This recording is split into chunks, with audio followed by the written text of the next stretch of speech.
public. Right. All right, Robin, let's get to the real news. Obviously, you've got a lot on your mind. You've handed me about 9 billion tapes. It's That's right. The Million Tape March. The big story is the Million Man March. The controversy now swings to how many people were actually there. Yeah, 'cause yesterday, the Parks Department announced, I told you they have all these grids they've created, and they send helicopters over to take pictures, and then they match things up, and they have a very scientific way, they say, of figuring out how many people are there. Right. Well, they came out with their tabulations late in the afternoon yesterday, and they said the number was 400,000. Right, that's pretty good. That's a great turnout. Right.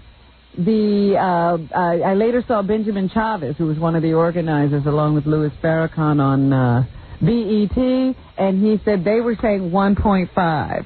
Now there's a big discrepancy in the numbers from 1.5 to 400,000. The media would try to announce that this was less than successful, that there was only 400,000 black men here today. Now, you know this is a lie to divide us. Make it seem like we did nothing here today. In fact, there are 360 million people here. Well, you know how Benjamin Chavez explained it to the guy at BET? He counted on his fingers? No. He didn't use his digits. He didn't use his digits? He said that they were only counting people in the park. Mm-hmm. Oh. They weren't counting people that weren't actually on park grounds. Oh, I see. So that's where the other 700,000 people were. Remember we did the Philadelphia funeral, and there was about 15,000 people there, and the cops said we only had like 7? Yeah. And then at some point we had it up to 2 billion people? But come on, they're saying 400,000, you say 1.5. That's a big discrepancy. You mean there was like over 1 million people just standing around on the sideline? They weren't in the park, 1 million people. So. Pretty wild. There you have it. So anyway, here is a little bit more of Minister... Captain Bowtie. Minister... Captain Bowtie. The very reverend minister. I have to be the news commentator and be very reverential. Wasn't it weird how every... I was saying to Robin during the commercial, it was really weird. I'm watching all the news coverage of this. And a lot of the guys who were there appeared to be somewhat illiterate. I'll be honest with you. They were not making a lot of sense. Who are you talking about? The people who they spoke to who were actually attending the march? Yeah. Like, I turned on CNN, and Bernie Shaw, the black anchorman, was there, and mostly they had, like, black people covering the event. Like, on Channel 4, they had that guy, Don, I don't know his name, Don Simpson? Don Williams? Don Williams, yeah. Don Williams, and he was with a black woman I never saw, a reporter. They just went and found a black woman. Yeah, and Farrakhan was up there making 0 cents. 0 cents. The number 1 is A-tone, A-tone 2. 2, 1. And then you turn on the TV, and if anybody else was up there doing gibberish, I know if I was, they would say Howard Stern appears to be insane. Look at that idiot. Yeah, look at that idiot.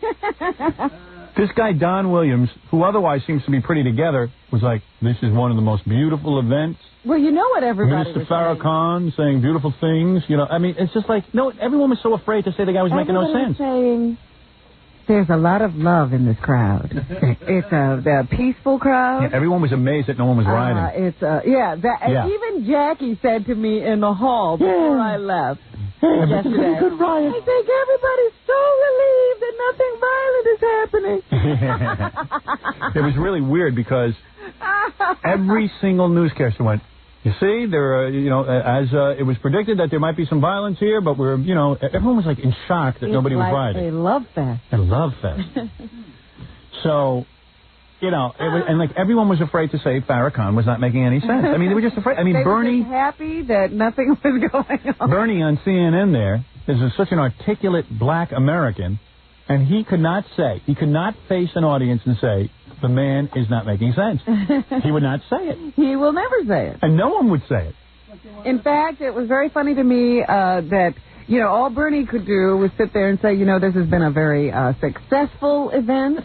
The minister has concluded his remarks. The minister. And and everybody was, the most, and in fact, they would lower their voices. You're right. The minister. Farrakhan. You know, like you can't even shout his name. If Ross Perot had gotten up at a meeting, right, and said, I'm going to whip out one of my charts here. Now, 1 is A-tone, 2 is tone, and 3 is A-tone. Now, A-tone, tone, add an E, and you got A-tone man. Now, Saturday night, they'd be doing that on Saturday Night Live. They'd be doing it on Saturday Night Live, and also every commentator, every anchor person would say it appears that Mr. Perot has either been drinking or on acid or well, you know what they would or say senile. About Perot, you know, the one time Perot appeared somewhere without his charts, he was like, Mr. Perot does not do well when he does not have charts and graphics. So Farrakhan gets up there and goes, A-tone, take the word tone. Now, the letter A is 1. A is I. Tone. Add an E. I tone. Now, what does this mean? It was the Empress in her speech. And no one would say it. No one would. Everyone's afraid. Everyone's like, oh my God, we better not say anything, or everyone's going to beat us up or something. Well, what I was going to say about CNN was they then had Judy Woodruff interview the opposition. You know, people who didn't like Louis Farrakhan and had some questions about. Is she white? Judy Woodruff is white, Yeah, they probably sent a white person out there like it. Well, she was in her studio. Bernie was out there, but he didn't get to interview anybody but pro people. Right. Yeah, because Bernie was like... Judy had to handle the con people. I watched the whole thing, and Bernie, the guy for CNN, was like, tell me, brother, what do you think of the rally? And, did he say brother? No, he said, tell me, what do you think of the rally? And guy would go, well, let me say here, and then, like, Bernie would be like, thank you so much. Like, instead of saying, wait a second, what's your point? Never challenged it. A-tone. Well, part of the problem is, the truth never really gets told at any of these things. There's no real substance.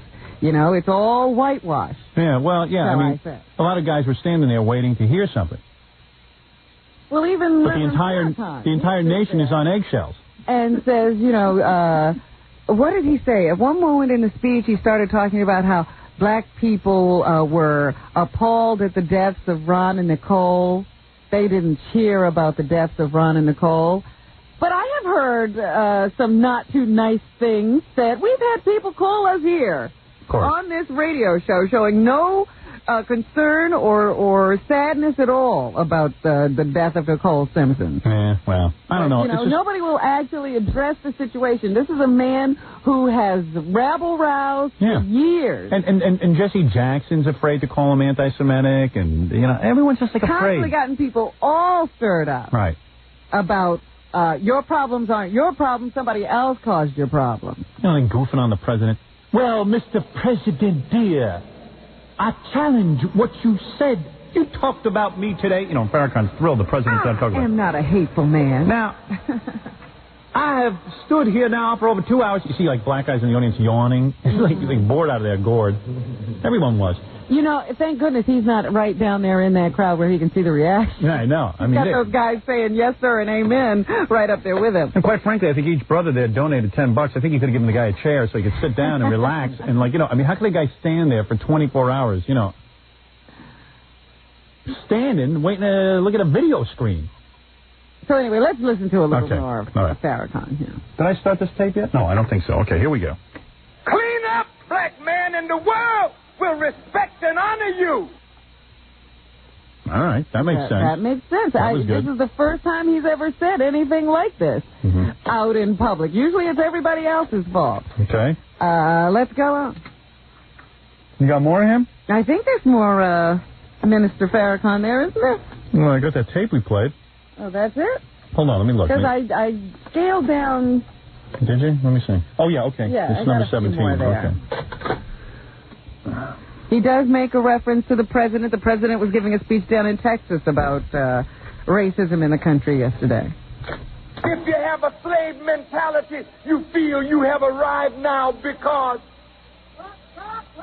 you can jump over cars, running in airports. Oh, this is about O.J. Playing films. I'm not degrading my brother. I love him. But he was drawn out.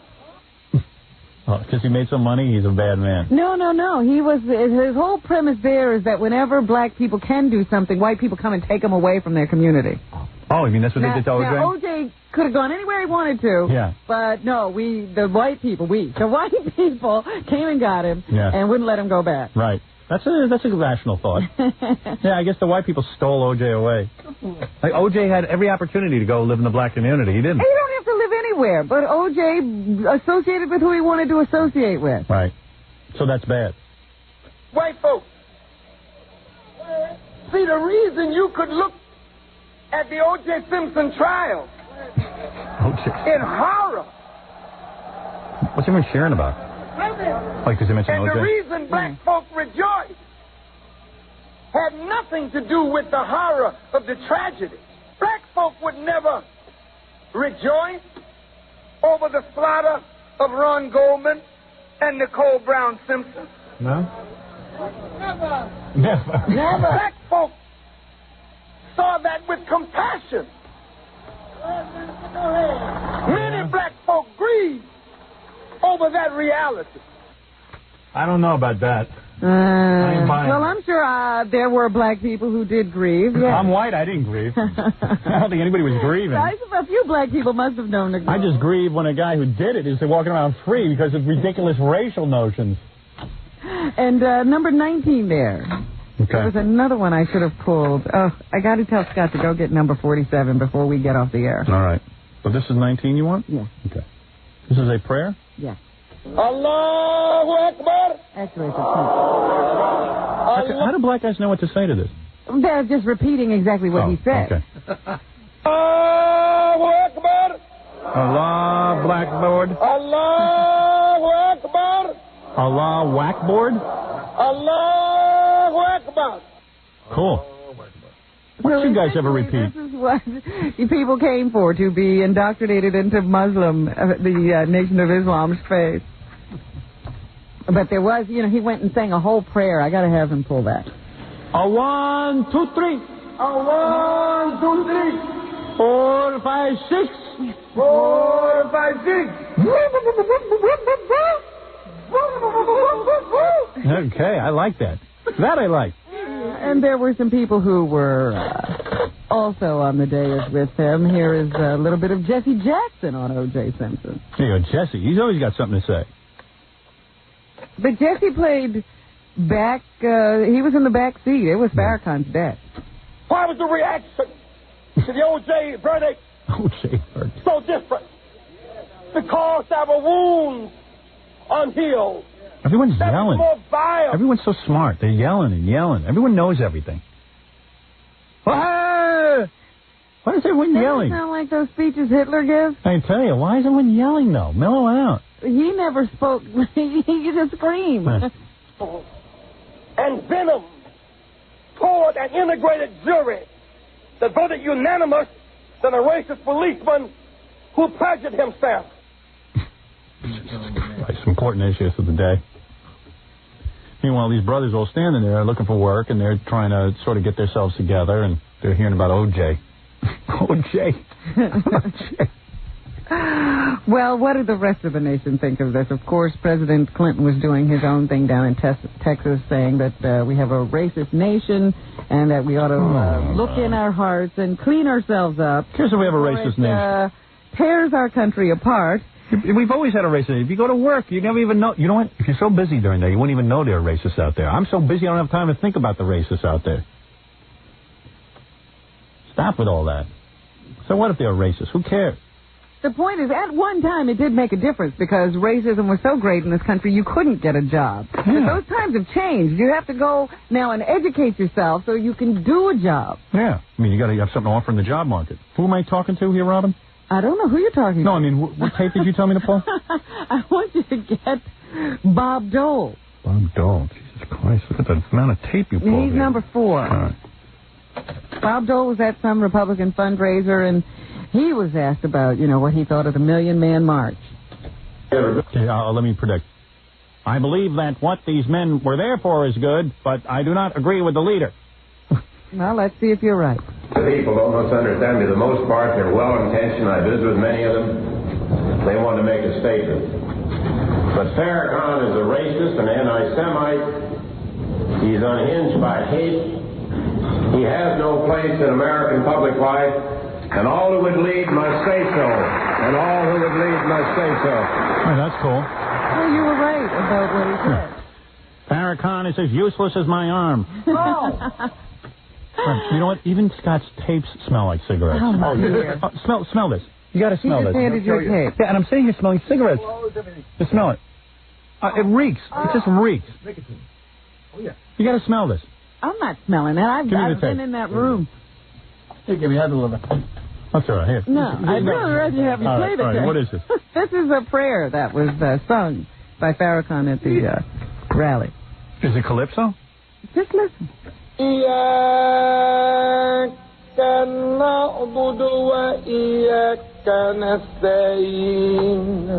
this I dig.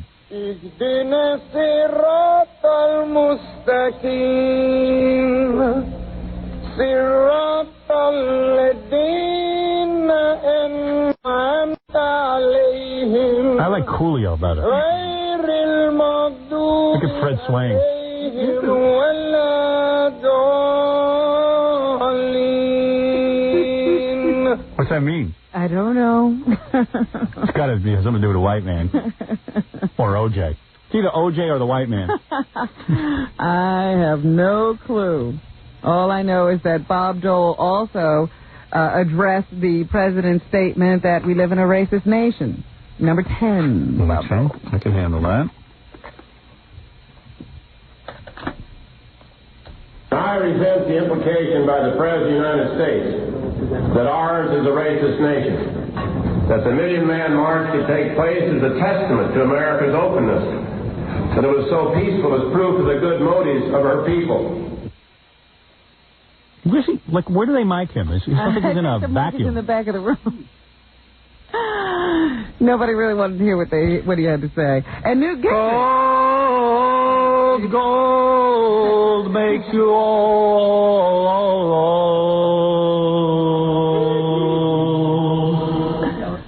Let's do my own prayer. Newt Gingrich on the Million Man March. If I ever get out of radio, I'm going into religion. I really am. I know I could snow a whole bunch of people. Even having said that, I know I could snow a whole bunch of people. Play number 9 first. Number 9? This is Newt? Newt Gingrich. We could be as committed to eliminating the need for Louis Farrakhan's passion and paranoia by doing what's right for every child of every background in every neighborhood.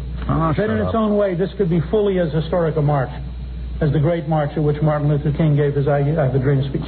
It's called a free society. You got to make your own way. You got to just create your own business and stuff. There's nothing you can do for people. Well, Howard, you do have a very Pollyanna attitude. It's my attitude about America. And I don't consider it Pollyanna. And if you've never been there, how can you say all of those things? I've been there. No. I've been without a job. Excuse me? I went and created you have a never job. been black.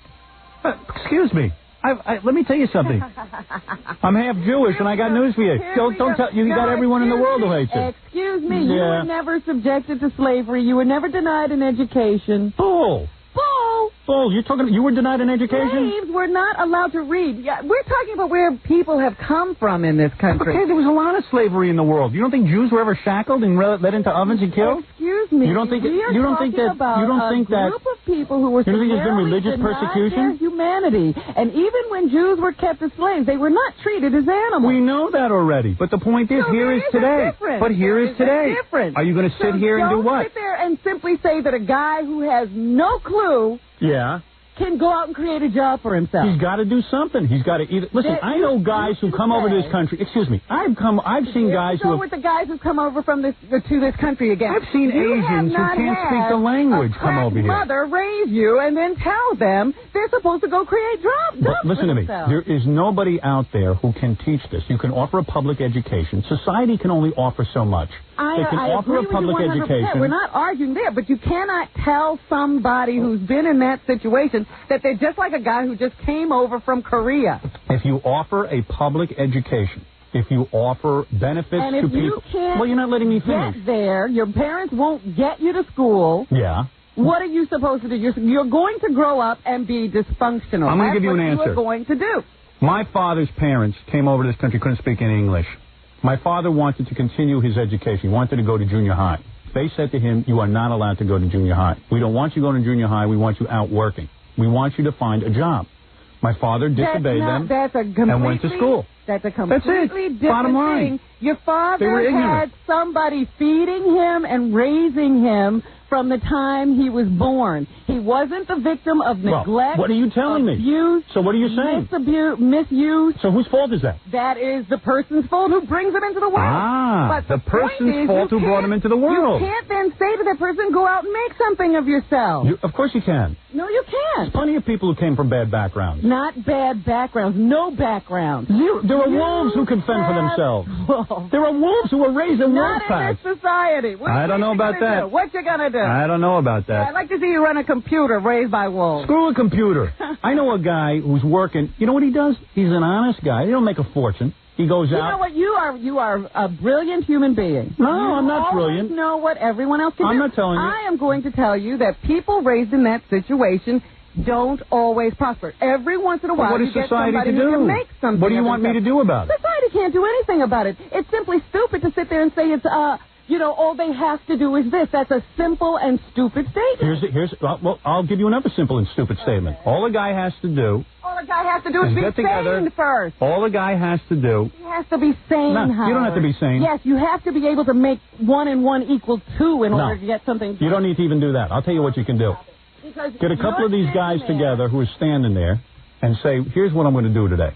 I'm going to Howard. Remember when we take those homeless people and we try to go to get them jobs? Yeah. What do? They quit because they don't have the ability to go to work. So, look, here's the problem. Is society going to support these people? No. Is society going to continue to pay people to have more children that they're going to neglect? But you just have to realize who you're dealing with. I'm telling you who I'm dealing with, honey. I grew up around who you're talking about. With. That's all I'm saying. I grew up in a welfare community, and I'm going to tell you something. All I'm saying. There were plenty of kids there. You act as if these people are capable when they have been so damaged. What am I arguing about with her exactly?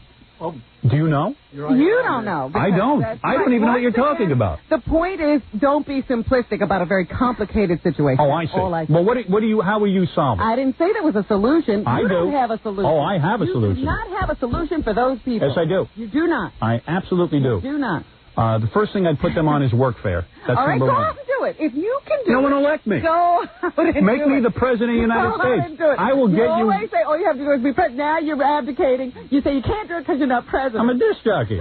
You got to give me the power to do it. I could do it, honey. That's the funny thing. I could do anything you want. Do it with one person. I'd just like to see it. I could. Do it with one person. Just grab one. And if after a while they couldn't get it together, they would disappear in the night. What do you think of that? Oh, my God. I give them 3 chances. Oh, there you go. And then you're out. You go to another country called Guam. Okay. And you can be king there. There you go. Well, you wanted a solution. There it is. It is a solution. That's damn right. I got plenty of solutions. And now I need a break from you. I will take this break, and I'll be back right after these words. You're listening to The Howard Stern Show. 97.1 The Eagle. Let's return to The Howard Stern Show. We're still doing our coverage of the Million Man March. Well, I mean, that's some coverage. It takes 1,000,000 hours. Oh, the 1,000,000 hour coverage. But go ahead. Colin Powell is still trying to explain why he wasn't there. He was afraid he'd get into an argument with you. All right, let's hear Colin Powell. Colin Powell can't come out and just say it. He's I don't know what are you saying? He's beating around the bush? If I was there, though, I would be torn, really, between the opportunity to present a message of family and reconciliation to the group, but at the same time, I think until Minister Farrakhan has said more about his views and we hear more from him, I would be a little reluctant to lend too much credibility to his leadership of the event. Colin Powell's a guy who worked hard, made a spectacular career for himself in the military, and everyone should be proud of him, white or black. Instead, yesterday, everyone was gathering around a guy who was talking about the Sphinx. I tuned in at one point, he was saying, they removed the nose of the Sphinx, they meaning the white man, because they did not want you to know that the Sphinx had a broad, flat nose, like a black man. Now, how would knowing that the Sphinx had a broad, flat nose assuming you're a black guy in America in 1995, how's that going to help you? There's a guy who needs a job, needs a family, needs, all of these things. In other words, what Farrakhan is saying is, isn't it terrible? That they took your history away from you. They took your history away from you. Forget history. Me, I don't even know the history of this country. I didn't pay attention all through history. My point is, know somebody's history. Who cares what history you know, as long as you can read? But the Sphinx... Somehow, Louis Farrakhan, without it ever being taught in school, somehow he figured all this out. Yeah, how did he do it? Then I suppose it's possible to do, regardless of where it's taught. You don't have to hear it in a high school. There was a fine young brother standing there watching Farrakhan, and I saw him mouthing the words. He goes, because Farrakhan was up there going, the Sphinx had a flat nose. And I saw him mouthing the words going, wait a second, I'm not working. What am I doing here? I need a job. I'm learning about a nose. I'm learning about a nose on a Sphinx. It makes no sense whatsoever. So if the theory is that the reason you're downtrodden is because they took away your culture, your history. In other words, let's say there was a black guy, who helped to invent the light bulb. Now, my contention about this whole thing is this does nothing to eliminate racism. Right. If you're going to constantly identify that's a black invention, that's a white invention. That was invented by the Russians. That was invented by the Jews. What good does that Pointing do? all that out. Yeah. Personally, I can't invent anything. The only thing I could invent was penis and vagina singing on the radio. I'm glad when I flip the switch, the light comes on, because there is no way I could create that. I don't know how it helps you. Let's say we all buy into the fact that a black man invented everything that is on the planet today. How does it help the guy standing there in the middle of that road? It won't change his life. Let me explain myself further. The pyramids in that great land, Egypt, of the pharaohs, the pyramids had a point. Unfortunately, I today do not have a point. My point is, I have no point. Now, everyone's an expert. They're yelling and screaming. Oh, dear. Now, where am I? Let's hear from somebody who was there. What did it do for him? Here's Charles Bussey, number 8. Who is Charles Bussey? He's just a guy who was at the march. Let's see what he got out of it. I can't blame the white people for what we're doing to our race. I think a major part of what's happening to the black community is our fault. Well, then something good did come out of it. Oh, there you go. A little bit of responsibility there, huh? Well, we'll have to see. They are all saying, and I suppose this is absolutely true. Oh, well, let's end by having Stevie Wonder sing. Did you see Stevie singing? Yes, I did. I missed Maya Angelou's speech, but I got Stevie singing. Don't I have that on tape? I'm going to go check. Yeah, I have it. We should pull that. All right. All for one for all. Where's the band? There's no band. way we stop to decide unless we heed the call. Me for you for me. There's no chance of world salvation unless the conversation ceases. Will you be quiet? I'm giving the brother some help. Hey. Sounded pretty good, right? Yes, sir. So anyway, that was the Million Man March. The question is, what happens when these men go home? How do I know, Robin? What happens? That's what everybody was saying. We'll have to see what happens when they go home. Their wives are going to lock the door. Got a lot of brothers coming home, and wives had to kick them out of the house. Well, in truth, the whole idea behind the rally is that black-on-black crime should now be decreasing. Right. People should return to family values. Right. You should actually see some measurable benefit. Excellent. Well, I'm all for that. So I hope somebody is keeping track of what goes on after the Million Man March. All right, I'm going to keep track. Thank you, I will keep. I will be in charge. I don't know if I can trust you. You're into that all that disinformation. No, I'm not. I am into all kind of information. This and otherwise. Disinformation. Yes, sir. Now you know what information means, don't you? You don't have to be a smart or educated man to understand information. Now this word "dis" is what's causing the problem. This information. Now, this here information What you missing is the word here in between this and information. This here information. Now, let me explain. I don't know. Everyone was yelling and screaming yesterday. I didn't know what anyone was talking about.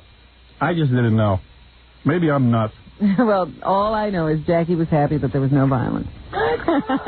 Oh, you should have seen Jackie last night running around Central Park nude. Hey, this is great.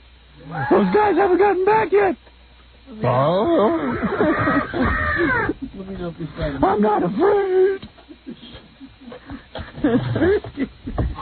During his speech, Louis Farrakhan did offer what they are calling the olive branch to Jewish organizations. He mentioned the fact that Jesse Jackson had tried to get some Jewish leaders to come sit down and speak with him, but they refused. So Farrakhan said, well, maybe it is time to speak. So I guess he's saying, maybe I'll sit down with you, too. But he's not apologizing. I heard the Jewish group saying, we'd accept an apology at this point. Did the Jews know the event was free? Maybe they would have gone. Oh, dear. Just a thought. Maybe if they had made that clearer. Because you didn't have to give the $10, did you? A lot of people said they didn't give any $10, but there was a collection. You said you saw a basket being passed. Oh, it was a big box. They weren't going to have no basket. I don't know.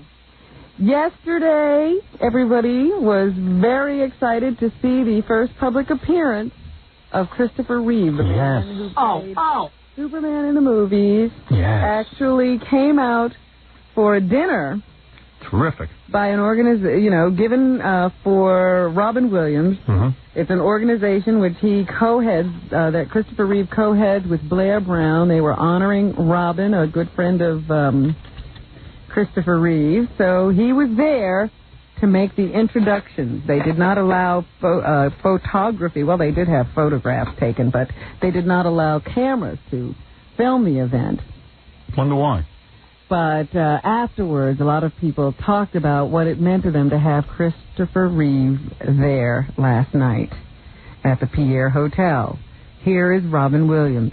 Okay. The Pierre. Here's Robin Williams, Robin. Robin Williams, Robin. People say when they saw the interview on Barbara Walters was to see the power. The same power he had before, This is a man who could fly across the Atlantic in a 2-engine plane on 1 tank of gas. This is a guy who could sail. This is, and now all of that power is focused, and you just see it here. It's so incredible, and he has that willpower, and nothing can stop him. Here's more of Robin Williams. He was quite touched by his friend showing up. Could you memorize this, Robin, in case anything happens to me? You could say the same exact thing. I'm going to write it down. The power. The power, powerful man. It's so wonderful, and it's hard. People say, how do you feel? It kind of goes beyond. In some ways, I can't express it, except that it's like family. He's back. He's doing what he does. What, sit in a chair? Doing what he does. Reeve was in a wheelchair that is powered by him blowing into a tube. What a bummer. All from the stupid horseback riding. I'm trying to get you out of that. He was jumping. Well, I don't know what your horse is going to do. They say his voice sounded a little harsher than it had before his accident, but his enunciation was flawless. One of the things that Reeve told the crowd was that one of his first visitors was Robin Williams after his accident, and Robin walked in dressed up as a doctor. Oh, great. Always got to do doing stick. Some wacky accent, and he said it was the first time he'd laughed since the accident, so it meant a lot to him. Hey, whatever happened to the horse that he was riding? Is that in a wheelchair, too? Did he fall on his head? I think the horse might have had to be destroyed. Really? Yeah. He's not in a wheelchair with a tube? No. Well, why can't the horse be in a chair? Not only people matter? Here are some other actors and actresses and dignitaries, well-known people who were at the dinner last night who spoke about Christopher Reeve. Here's Phil Donahue. Phil Donahue would probably have something very smart to say, Robin. Anxious to hear what he has to say. He reminds us of all of us how fragile we are, and yet we still have a strong, a compassionate, a creative, a humor-filled Chris Reeve and a family that's together and loving. We're very blessed to have this guy speaking for us. Marlo Thomas. Very eloquent. I'm one day going to say something eloquent.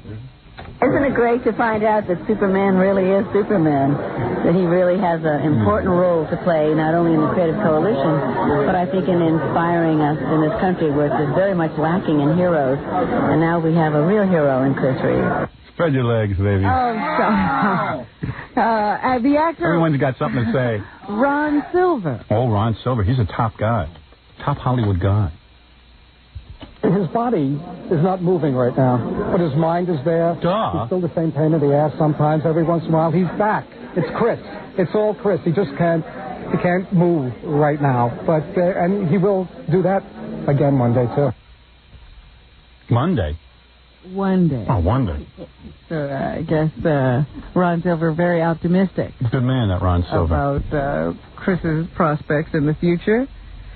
As another man who has experienced a medical miracle, Larry Hagman is giving interviews now as a result of surviving a terrible liver disease through a transplant. Did you see him on TV? He was on Entertainment Tonight. He looks like my great bubba. He looks like an old lady now. Here's a bit of what he had to say. JR looked like a woman. Grandma. JR. Grandma. Shot Grandma. I said, let's do it. I mean, if that's the only option. And he said, he gave me about 6 months or something like that. And then, but once they opened me up, they said, well, it was more like 2 months. Oh. So he was in pretty bad shape by the time they got around to operating on him. Here's more of what he did just prior to going under the knife. I went in and was prepped. I guess it was about 7 o'clock. Who's playing guitar, Robin? You? Yes. You put your own accompaniment behind it? And I was calling people, talking, blah, blah. And then they took me in there. No, wait a second. You're calling people and oh, like my... Are you saying goodbyes just in case? Oh, God, no. I'm just saying, hey, there, I got the... All happy. All these happy transplant guys. Yeah, hey. It is a miracle. 10 years ago, he'd be dead. That's right. And here's May Hagman, the wife of Larry, to talk about the most memorable moment of the whole thing for her. Reading the will. Is this close? You can get to read the will. Let's get her some dough. I think there was one moment that's the most pointed one was about the fourth night in the hospital when he said, "Are you going to sleep across there in your room?" And I said, "Yeah, so I don't bother you." He said, "Would you sleep on the floor and hold my hand?" Like a dog. And I did. He had his wife on the floor. Oh, dear. Yeah. That's how I have my wife sleep every night. That's what you have to do now. I go, honey, this bed isn't big enough. I'm 6'4". Can you sleep on the floor and not annoy me? Maybe he wanted to make sure she wasn't cheating. Keep her on the floor next to him. I want to watch you. Yeah, I need to watch you, baby. I love you.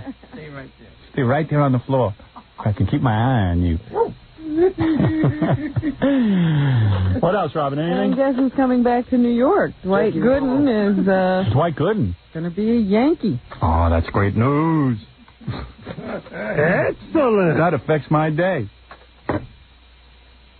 Here's Dr. K, as I used to call him. Dr. K. That means strikeout. That's right. He all right, here we go. He's a Yankee now, and he says he has a good feeling about coming back to New York. It was very important to him. One of the things coming back to New York will be special for me because I don't like the way it ended, and I can't end on that note, so that's a big part of it. So I guess he's going to come back and prove to us after being booted out of the league a couple of times for drug problems. White man. Framed him. That he is Dr. K still. Dr. K for cocaine. Mistreated, I suppose, by the Mets. I believe the white man did set him up. Notice all these white ball players who do cocaine and they never get caught. Think about it. Thank you. Yes, sir. Yes, sir. Thank you. Oh, preach. Go ahead, bro. Now that was a new one on me. That was a guy hocking a Louie, I think. Good God. And that's it for me, except to say that the rock star Sting is going to be very happy to hear that his accountant who stole millions from him is going to have to go to jail. Oh, that isn't right. He was sentenced to 6 years in prison for stealing $9.4 million from his client from 1988 to 1992. It must be a black man, the accountant, because there's the only people who go to jail. Stop it. The white man framed him. lost most of Sting's money in a series of high-risk ventures around the world and used the rest to twice stave off his own bankruptcy. Mm-hmm. I'm sure he'll do well in jail, the accountant. Well, it's a British jail. I don't know what it's like over there. Can't be fun. No jail is fun. So that's what's happening. Thank you, Robin. Quivers of Life was a very revealing book. I recommend it to everybody. Jackie the Joke Man Martling, his wild 90-minute filthy joke video, Who Farted I Smelt It. Always recommend that to everybody. Only $15 plus $4 shipping and handling. Back to school special, buy two, get one free. Call 1-800-323-KING. This Thursday, October 19th, Jackie at Rascals by the Shore in Ocean Township, New Jersey, with Jake Thomas on keyboards. For info and Jokeland's internet address, call 516-9221. Don't forget the E! Show tonight, Gary's Domestic Nightmare. See actual footage of Gary changing a duty diaper. And see Gary at home with his wife. The lucky woman who married Gary and all of his domestic bliss. And see how miserable his life is now that he got married. He had a great life happening, huh? He sure did. He had a lot of fun going on. King Norris Unplugged returns to Detour on 13th and 1st this Thursday, Robin. Oh. Don't miss Stuttering John appearing in Tony and Tina's Wedding every Wednesday and Thursday night for more information. And to get a signed copy of John's CD, call 201-942-OUCH. If you're planning a wedding or a corporate event, you need a great DJ, why not call Scott the engineer? He's good at it. Everything smells of cigarettes. 718-BAG-5040. This guy hands me a tape and it reeks from cigarettes. And we'll see you tomorrow. Nirvana.